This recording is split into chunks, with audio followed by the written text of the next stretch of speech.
On vous souhaite la bienvenue à ericlatour.com. Dans quelques instants, on va essayer de vous aider à choisir vos pneus d'hiver avec Jean-François Guay. Mais d'abord, parlons de la Guignolée 2020 qui sera légèrement différente cette année.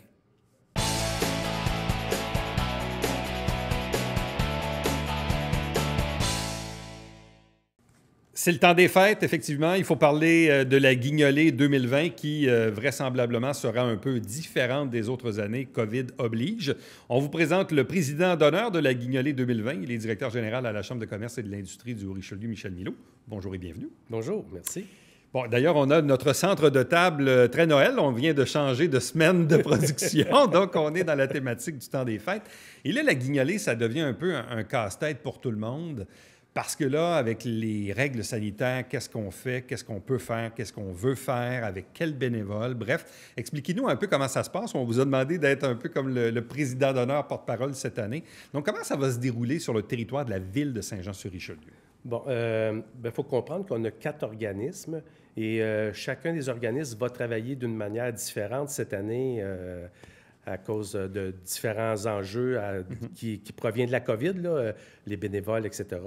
Mais si on parle, mettons, comme Saint-Athanas, Saint-Grégoire, Iberville, il va y avoir une distribution de sacs d'épicerie qui va se dérouler le 28 et le 29 novembre.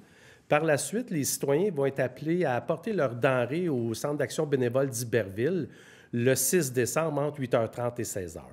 Bon, ça, c'est pour le Centre d'action bénévole d'Iberville qui couvre Iberville, Saint-Athanas et Mont-Saint-Grégoire. Donc, dans le fond, on demande aux gens d'apporter des denrées. Donc, au lieu de venir les ramasser à la maison, on prend nos affaires puis on va le porter. Exactement. Bon, mais ça, c'est pour le côté est de la rivière. Oui. OK. Ce côté ici, si on commence avec l'Acadie, on demande aux citoyens d'apporter leurs denrées au coin de Grand-Bernier et Delan, Oui. ainsi qu'au coin de Desruisseaux, Ruisseau des Noyers et 104, Oui. toujours le 6 décembre, de 10h à 17h. Par contre, eux vont accepter les denrées du 6 au 12 au centre communautaire, directement au centre du village. De l'Acadie. De l'Acadie. Bon. Maintenant, il nous reste, dans le fond, la partie Saint-Luc et la partie Saint-Jean. Oui. Saint-Luc, tout le Grand Saint-Luc, incluant Pierre-Caisse, Normandie, en arrière du Pasquier, eux, la Guignolée va se dérouler comme les années passées, c'est-à-dire des bénévoles de porte à porte de 10h à 15h. Toujours le dimanche 6 décembre. Toujours le dimanche. Bon. Et pour ce qui est de la partie de l'ancien Saint-Jean, si on veut, là, avant la fusion, là? Oui, exactement. Ce qui est pour Saint-Vincent-de-Paul-Saint-Jean, si on peut dire comme ça, les gens vont être appelés à apporter leurs denrées au 150 rue Laurier ou au 747 rue Saint-Jacques, à la friperie. Pour eux, ça va être de 9h à 15h. Mais on est toujours dans une dynamique où on demande aux gens d'aller porter la nourriture. Exactement. Bon. Faute de bénévoles, respecter la distanciation, pas être deux dans les camions, etc. C'est plus facile. Oui, mais ça, ce que ça traduit, dans le fond, c'est un enjeu. Évidemment, ces organismes-là sont supportés par des bénévoles, entièrement, presque entièrement. Ouais. Des bénévoles qui, dans certains cas, sont un peu plus âgés que la moyenne. Je comprends que du côté de Saint-Luc, on a été capable de maintenir le modus operandi d'une guignolée, mais visiblement, du côté d'Iberville, Saint-Jean, l'Acadie, on est plus dans une dynamique où on demande aux gens d'aller porter la nourriture à des moments particuliers, là. Exactement, parce que pour faute de bénévoles, puis pour être sûr, parce que c'est des gens qui sont plus à risque. Donc, on respecte la distanciation. Bon. Effectivement, puis moi-même, j'ai eu cette préoccupation-là il y a quelques semaines, mais un peu comme dans toutes sortes de causes, à cause de la COVID, on se dit, bon, à chaque fois, on se dit tout le temps qu'on va revenir à la normale, mais c'est toujours plus long qu'on pense. Puis moi, il y a quelques semaines, je me disais, ben, tu sais, les pauvres, ils seront pas moins pauvres en 2020, puis peut-être même pire, parce qu'il y a des gens qui ont perdu leur emploi. Donc, moi, j'avais une préoccupation à me dire, c'est la Guignolée maintenant, moi qui est habitué à chaque année de donner de la nourriture et de l'argent, bien, moi, comme citoyen, je veux faire ma part. Donc, dites-moi quoi faire, puis on va le faire, parce que je pense qu'on a le devoir collectif de continuer d'aider, même s'il faut qu'on aide un peu différemment des autres années à cause des contraintes, mais il faut aider pareil. Je pense qu'il faut aider davantage cette année à cause de la COVID. Naturellement, oui, il y a encore de la pauvreté, puis il y en a encore moins qui travaillent. Ils ont une demande qui explose de semaine en semaine. Donc, denrées, dons en argent, vous pouvez aller sur le site là, SJSR, /Guignolée. Vous avez un numéro de téléphone, vous avez les 4 organismes, vous pouvez faire des dons en argent. À l'exception d'un organisme, vous avez des reçus pour déduction d'impôts. Donc, on demande aux gens d'être généreux cette année parce que c'est plus facile quantifier en argent que quantifier dans un sac d'épicerie. Puis l'autre chose, dans une guignolée plus traditionnelle, je comprends que Saint-Luc maintient cette formule-là, mais pour les autres, j'entends, la sollicitation reste la sollicitation. Quand on cogne à votre porte, puis on vous dit « Hey, voulez-vous nous donner des denrées? » Oui, oui, attends une minute, si le sac n'est pas prêt, on le fait là. Puis en même temps, on ramasse des sous, on fouille dans notre poche, puis on le donne. Bon. Parce qu'on est sollicité. Là, il faut que les gens prennent la responsabilité de dire, il faut que j'aide comme les autres années, mais il faut que moi, je pose le geste d'aller porter ma nourriture ou d'envoyer de l'argent. C'est un changement de mentalité, là. C'est un changement, puis c'est un effort de plus à faire pour le citoyen, pour la personne qui veut donner. On est conscient de ça. C'est une crainte aussi de la part des organismes de récolter beaucoup moins, puis qu'au courant de l'année 2021, ça soit beaucoup plus difficile à nourrir les démunis parce que la guignolée va avoir été moins importante à cause que les gens, il faut qu'ils fassent l'effort de se déplacer. Bon. L'autre chose aussi qu'il faut dire, à moins qu'il y ait un changement, mais je ne pense pas, c'est que la santé publique permet quand même le maintien d'une guignolée traditionnelle. Peut-être la raison pour laquelle Saint-Luc a maintenu cette formule-là. Probablement qu'il faut faire attention, laisser reposer les aliments une couple d'heures ou je ne sais trop, les gants, les masques et tout. Mais je veux dire, la santé publique n'a pas interdit les guignolées. Non, pas du tout. Les 4 organismes avaient le choix. Là, ils pouvaient faire du porte-à-porte. Mais quand tu es en manque de main-d'œuvre, de bénévoles, puis tu sais que tes bénévoles sont 60 ans et plus, pour la plupart, ou t'es mis à risque. Fait que, tu sais, il y a eu une conscientisation sociale à cet effet-là. Bon. L'autre chose aussi, c'est que, évidemment, normalement, avec la guignolée, on ramasse des denrées avec lesquelles on va confectionner des paniers de Noël. Mais souvent, il y a un excédent qui nous sert comme pour les 3-4 premiers mois de l'année, parce qu'en même temps, on est alimenté par Moisson Rive-Sud ou les épiceries. Vous connaissez ça, vous étiez dans ce domaine-là avant. Mais en même temps aussi, avec l'argent qu'on recueille, on achète souvent aussi des cartes d'épicerie avec l'argent. Oui. Oui, cette année aussi, il va y avoir des achats de cartes d'épicerie. Mais pour la première portion de votre question, le manque à gagner, on espère que les dons en argent vont venir combler les manques à gagner là, en denrées. Là. Parce que souvent, dans le cas des organismes, je veux dire, on remet des denrées ou de l'argent pour des cartes d'épicerie, mais ça permet de boucler les fins de mois parce que les gens n'ont pas suffisamment d'argent pour manger. Dans le cas de Saint-Jean, c'est des milliers de bénéficiaires.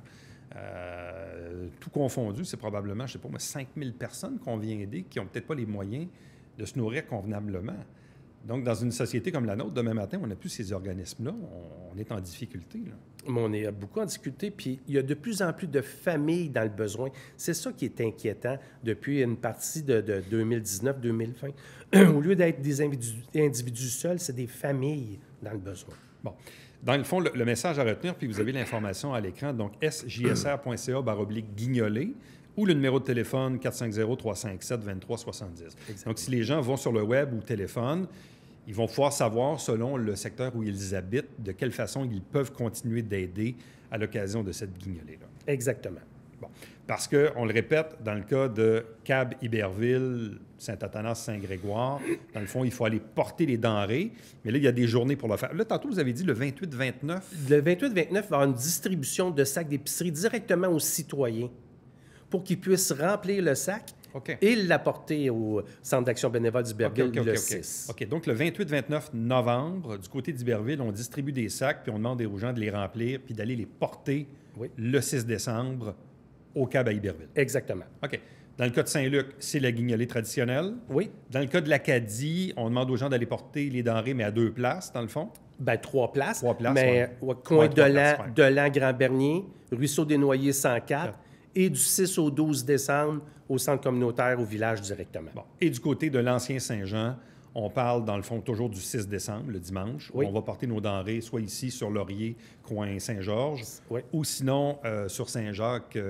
747 Saint-Jacques, où il y a maintenant un centre où on vend des vêtements qui appartiennent à Saint-Vincent-de-Paul-Saint-Jean. Exactement. Bon, bien, Michel Milot, président d'honneur de la Chambre... président d'honneur de la Guignolée et directeur général de la Chambre de commerce. Merci beaucoup de nous avoir expliqué ça. C'est un peu compliqué, mais en même temps, on comprend que ces organismes-là ont des réalités qui diffèrent d'un organisme à l'autre et que au final, ce qu'on veut, c'est continuer d'aider, surtout cette année-ci. Oui, merci beaucoup. Puis soyez généreux, surtout, c'est important encore plus. Merci beaucoup. Merci. Restez avec nous, puisqu'au retour, on aborde la question des fameux pneus d'hiver avec l'avocat et chroniqueur automobile joannais Jean-François Guay. Lesquels choisir? Comment choisir?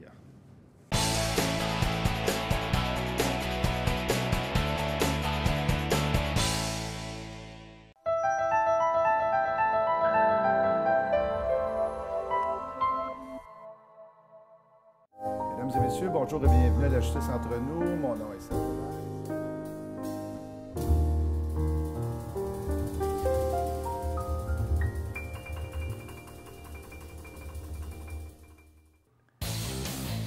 Salut, ici Alexandre Baudouin. Et François Trépanier. François, cette semaine à Sport Express, de la haute voltige et du hockey. Avec Lisanne Richard, la plongeuse, et le rédacteur en chef de hockey de magazine, Simon Bédard. Ne manquez pas ça.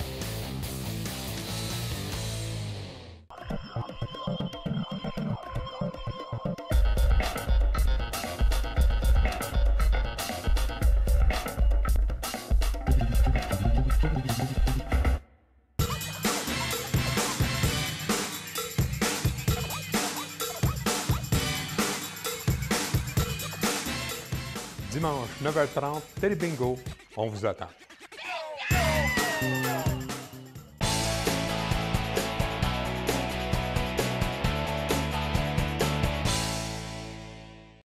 Parlons des pneus d'hiver. Vous savez que la réglementation a changé aussi au niveau des dates cette année, mais souvent pour plusieurs, c'est un casse-tête à savoir qu'est-ce qu'on fait avec les pneus d'hiver, qu'est-ce qu'on met au juste. Puis là, en plus, cette année, il y a les fameux snowbirds qui iront peut-être pas en Floride puis qui auront comme pas le choix de s'acheter des pneus d'hiver. Donc, on va tenter de rendre ça utile et agréable avec nous.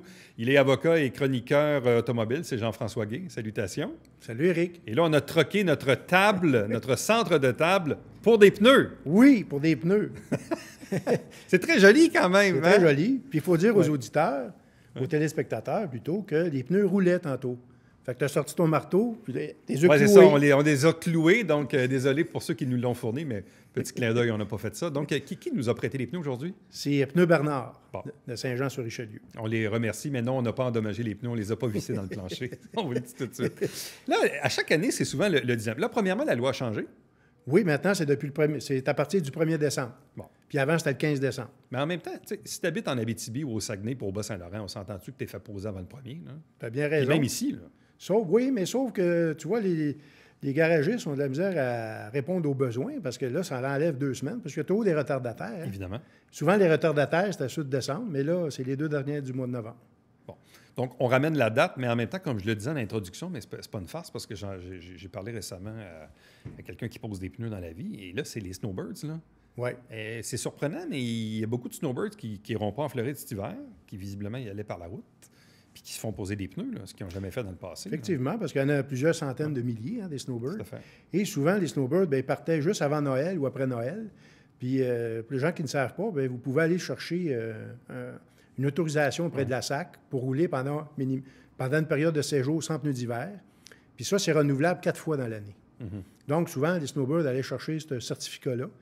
Mais là, même s'ils le feraient, ils ne partiront pas. Ben, en tout cas, il y en a qui ont toujours espoir de partir, mais tu sais qu'il y en a qu'actuellement, ils partent en avion. En avion. Puis c'est ça. le véhicule Exact. part sur une remorque. Bon.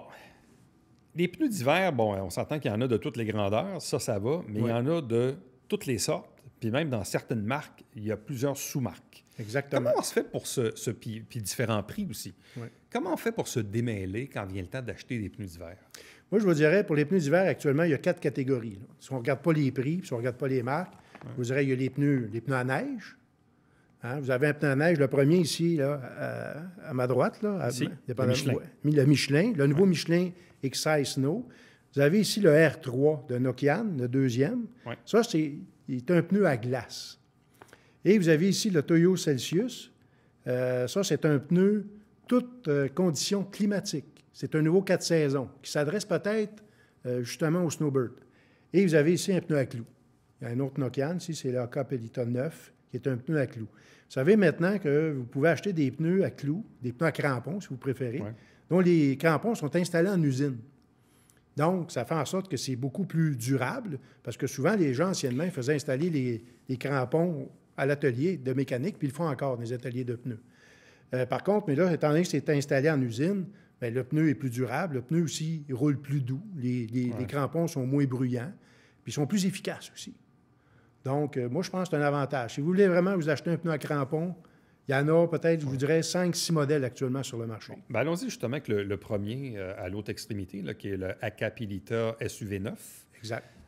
Bon, celui-ci a des crampons, mais on peut l'utiliser sans crampons aussi. Oui, il est commandable dans les deux. Bon, moi, j'ai ça depuis plusieurs années sur la plupart de mes véhicules. Puis évidemment, de par mon travail à Boom FM, je gère une flotte de véhicules. Ouais. Et maintenant, j'exige qu'on me mette du AK9 parce que je trouve que c'est un des pneus, qui s'use le moins vite.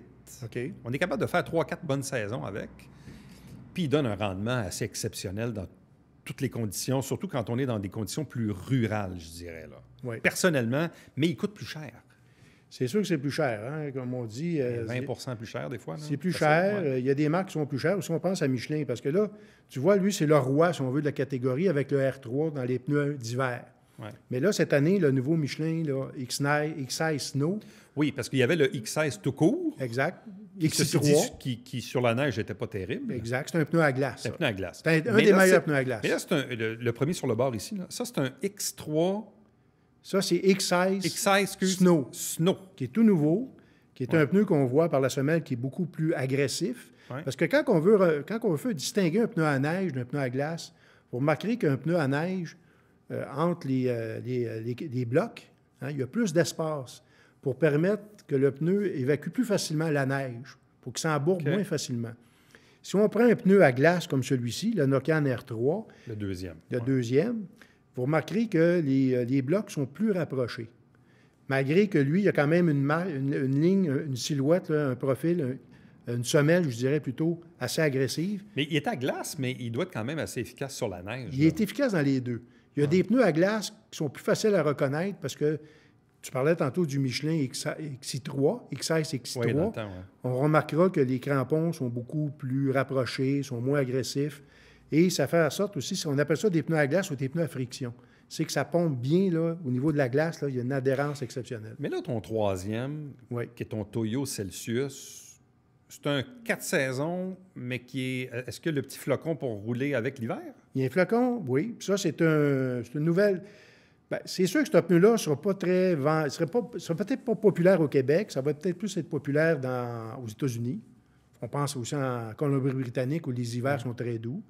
C'est des pneus qui ont une bonne adhérence sur la glace parce que le composé du caoutchouc, ils ont mis un peu plus de silice. Et je vous dirais, ces pneus-là ne remplacent pas les anciens 4 saisons. Parce qu'on se rappellera, il y a peut-être quoi, dans les années... À peu près. Ouais. Là, 40 ans, là, même, ouais. il y avait les pneus 4 saisons. Et puis ça, je vous dirais, à l'époque, c'était plus un coup de marketing que d'autres choses. Puis ça a été efficace parce que ça a fonctionné jusqu'en 2008, parce que si le gouvernement du Québec n'avait pas changé la loi, il y a encore du monde qui roulerait avec des 4 saisons, on se dirait, c'est 4 saisons. Moi-même, je l'ai fait pendant très longtemps, jusqu'à temps de me rendre compte que l'hiver,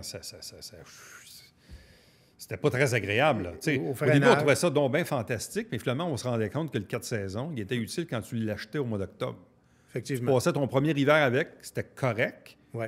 Mais le deuxième hiver puis le troisième hiver, oublie ça, c'était atroce. Là. Exactement. Alors, le taux de conditions climatiques qu'on appelle, qui est homologué avec le pictogramme de la montagne et du flocon de neige, ça va s'adresser, je vous dirais, moi, à qui? Bon, peut-être à des compagnies de location d'automobiles. Tu sais, souvent, on peut louer un véhicule au Québec, puis on va descendre jusqu'en Floride, on va descendre peut-être en Ontario. Puis à ce moment-là, eux, ils gardent le véhicule, puis ils vont le remettre sur la route, là, sans qu'il y ait des pneus d'hiver. Bon. Vous allez avoir aussi, on parlait des snowbirds, hein, des gens qui veulent voyager Montréal, Floride, ils vont pouvoir rouler avec ça 12 mois par année, sans problème. Ils vont respecter la loi. Puis l'été, il va être bon pareil? Il va être bien. C'est sûr que moi, j'ai essayé ces pneus-là l'hiver dernier. J'ai fait des tests pendant 2 mois, janvier, février, juste avant la pandémie, en 2020.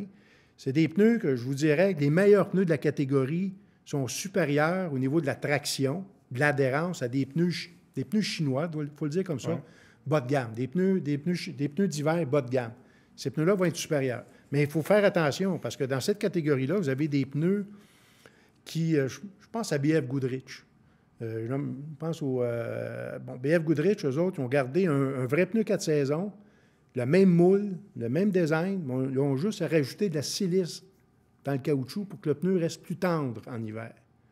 Mais ça, ce n'est pas à conseiller au Québec. Même si le pneu a plus d'adhérence qu'un ancien 4 saisons, c'est pas recommandé. Mais même dans les conditions d'été, on a quand même parfois des bonnes pluies, Oui, risque d'aquaplanage. ça va être bon. C'est toujours utile d'avoir quand même un pneu avec une certaine profondeur d'évacuation. Oui, mais ces pneus-là vont être bons sur le sec et sur le mouillé. Moi, ce que j'aurais des réserves, c'est peut-être quand il va faire 25 degrés et plus l'été prochain. Ces pneus-là, est-ce qu'ils vont fondre plus rapidement? Est-ce qu'ils vont éclater? Ça, je ne le sais pas, là, on spécule. Ouais.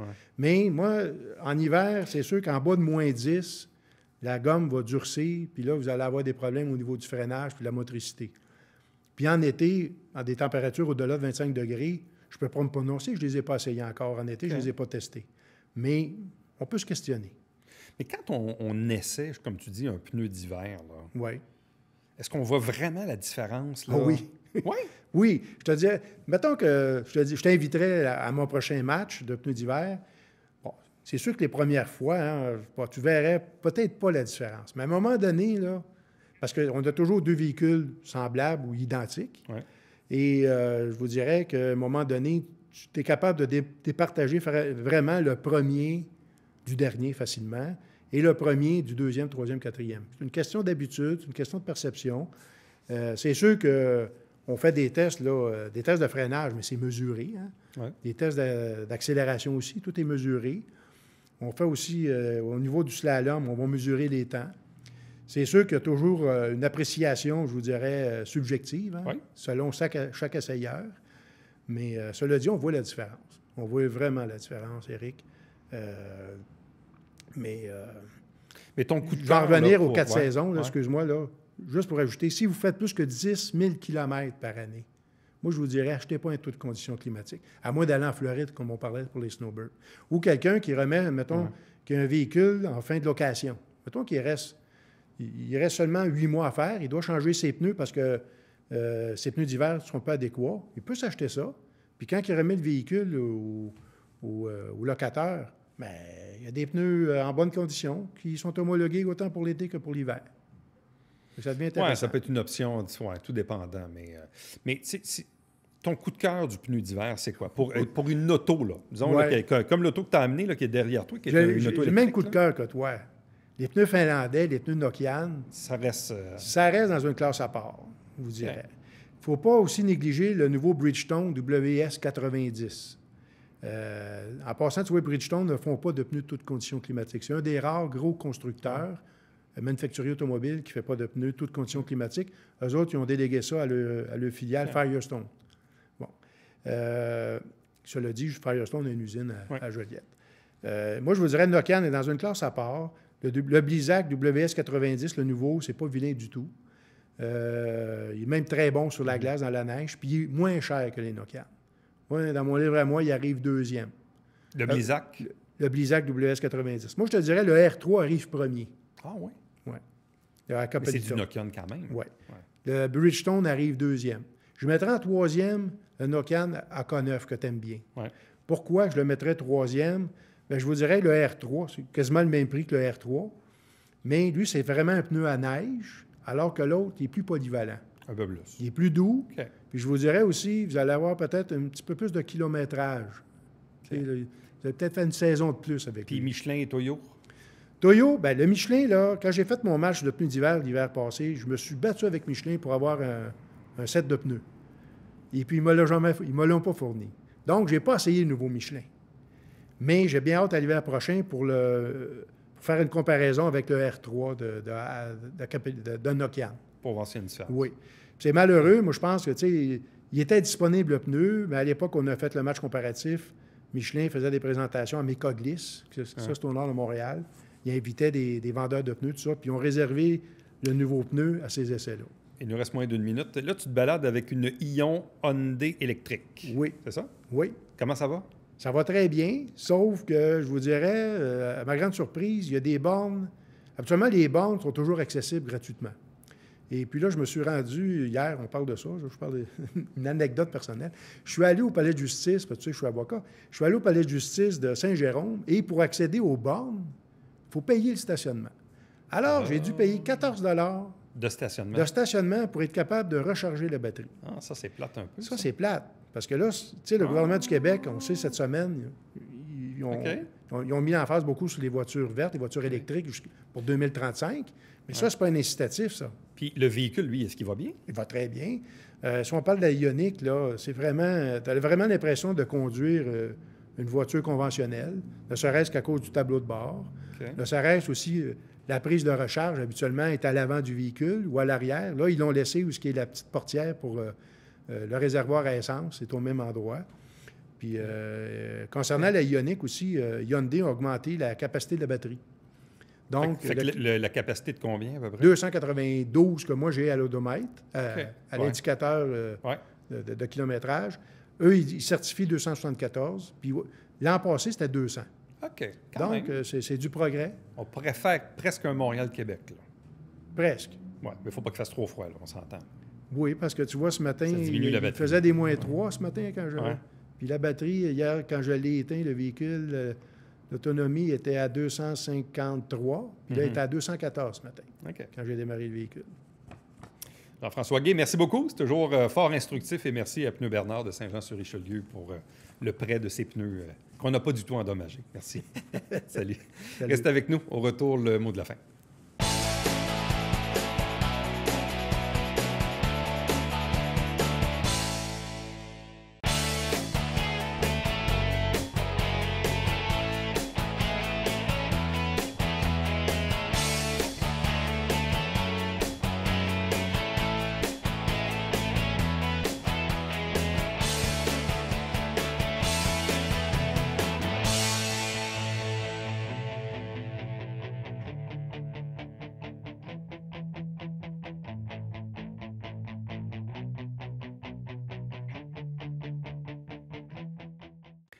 La semaine prochaine, les 26 et 27 novembre, collecte de sang du côté du Carrefour Richelieu de 14 à 20 heures. Renseignez-vous avant parce qu'avec la pandémie, c'est un petit peu plus compliqué aujourd'hui, mais il reste que c'est toujours important de donner du sang, bien sûr. À demain.